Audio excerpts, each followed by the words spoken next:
Like, it's kids that are literally on the corner of 4th and Ohio. They shoot basketball every day. I've never seen the police engage with these young men at all. You know what I mean?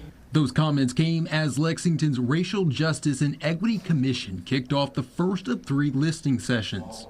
Inside the Lyric Theater, people took turns sharing what they're seeing in their neighborhoods and what they want to change. The conversation covered everything from policing and community trust to education and a lack of options for youth in the state's care. For Darryl Love, that was getting seniors more access to the services they need. I think one of the things that we can always do is continue to strengthen the ways in which we connect with the seniors within our area and giving them the necessary resources.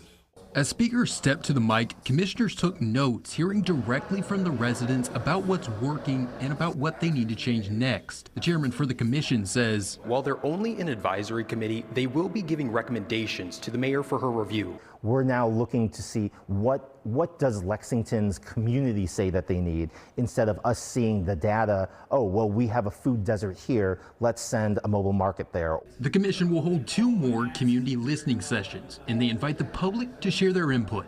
In Lexington, Jackson Plank, WKY.